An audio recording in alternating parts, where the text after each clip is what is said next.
नमस्कार, आप देख रहे हैं न्यूज़ पीआर। रिया सिन्हा आपके साथ है। आज 7 मई है और इस वीडियो में हम चर्चा करेंगे आज की झारखंड की 5 प्रमुख खबरों की। सबसे पहली खबर, हेमंत सोरेन के ट्वीट पर मचा बवाल। झारखंड के सीएम ने लिखा, प्रधानमंत्री ने फोन कर अपने मन की कही, काम की बात करते तो अच्छा होता। रिजिजू का जवाब आया, महामारी में राजनीति न करे। देश में कोरोना महामारी से कई राज्यों में स्थिति बिगड़ रही है और ऐसे में अब गैर भाजपा शासित राज्य केंद्र पर भेदभाव करने का आरोप लग रहा है। गुरुवार को झारखंड के सीएम हेमंत सोरेन की प्रधानमंत्री नरेंद्र मोदी से बातचीत हुई। सोरेन ने इसके बाद एक ट्वीट किया जिस पर बवाल हो गया। सोरेन ने कहा कि प्रधानमंत्री जी ने अपने मन की बात कही, सिर्फ बेहतर होता कि यदि वो अपने काम की बात करते और काम की बात सुनते। सोरेन के इस ट्वीट के बाद भाजपा शासित राज्यों के मुख्यमंत्री, केंद्रीय मंत्री और कई बड़े नेता सोरेन के विरोध में उतर गए। इन्होंने सोशल मीडिया पर सोरेन को नसीहत देनी शुरू कर दी। केंद्रीय मंत्री किरण रिजिजू ने लिखा, कृपया संवैधानिक पदों की गरिमा को इस निम्न स्तर तक न ले जाएं। महामारी के इस कठिन समय में कोई राजनीति नहीं होनी चाहिए। हम एक टीम, हम इंडिया हैं। कोविड गाइडलाइन का खुलेआम हुआ उल्लंघन, साप्ताहिक बाजार में उमड़ी भीड़, सोशल डिस्टेंसिंग की उड़ी धज्जियां, प्रशासन द्वारा सील कई दुकानों के ताले भी खुले। पांखी प्रखंड मुख्यालय में कोविड गाइडलाइन का उल्लंघन, आज साप्ताहिक बाजार लगाया गया था और वहां जमकर उल्लंघन हुआ। यहां पशुओं की बिक्री भी शुरू कर दी गई। विक्रेता और खरीदार सभी ने सोशल डिस्टेंसिंग की धज्जियां उड़ा दी। भीड़ ऐसी उमड़ी जैसे मेला लगा हो। इधर प्रशासन द्वारा सील की गई दुकानें के ताले दुकानदार ने खोल दिए और ग्राहकों के इंतजार में बाहर बैठ गए।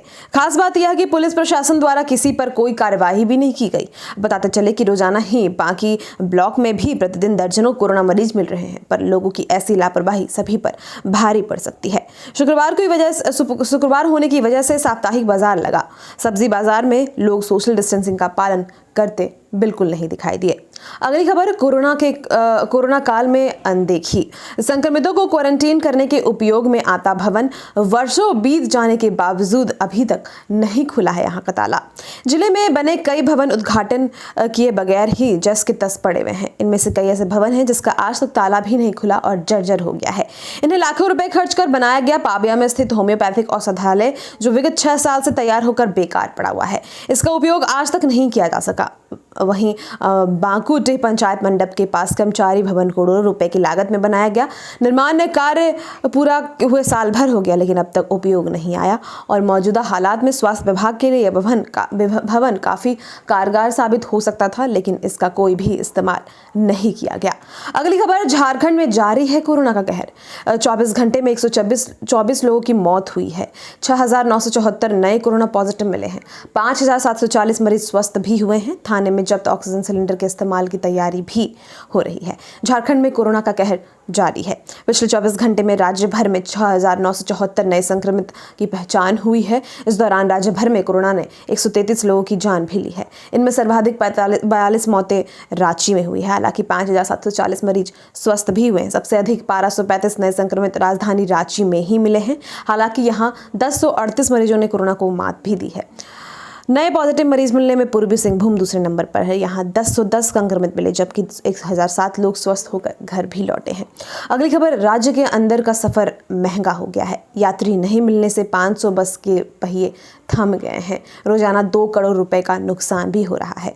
बिहार सरकार के फैसले के बाद झारखंड में बस का सफर महंगा हो गया। दरअसल बिहार ने कोरोना की चेन तोड़ने के लिए 4 मई को लॉकडाउन लगाया है और इस दौरान पब्लिक ट्रांसपोर्ट को 50% सीटिंग क्षमता के साथ चलाने की अनुमति दी। बस संचालकों ने कहा कि बिहार जाने के लिए एक यात्री को 2 सीट बुक करानी होगी, यानी किसी व्यक्ति के परिवार के 3 सदस्य को पटना जाना है तो उसे 6 सीट बुक करानी होगी। इसके अलावा बस में जब तक 30 सीट की बुकिंग नहीं होती है तब तक बस भी नहीं खुलेगी। दूसरी ओर ट्रैवल एजेंसी बिहार और बंगाल के लिए किराए पर कार नहीं भेज रहे हैं। ट्रैवल एजेंसी संचालकों का कहना है कि बिहार में पास मांगा जा रहा है। बॉर्डर पर कोरोना नेगेटिव रिपोर्ट भी मांगा जा रहा है। इस वजह से अधिकतर एजेंसी झारखंड के बाहर के राज्यों में वाहन नहीं भेज रहे हैं। राज्य के अंदर का सफर काफी महंगा हो गया है। फिलहाल 5 प्रमुख खबरों में आज इतना ही। कल फिर मिलेंगे इसी वक्त झारखंड की 5 प्रमुख खबरों के साथ। तब तक के लिए आपका बहुत बहुत धन्यवाद।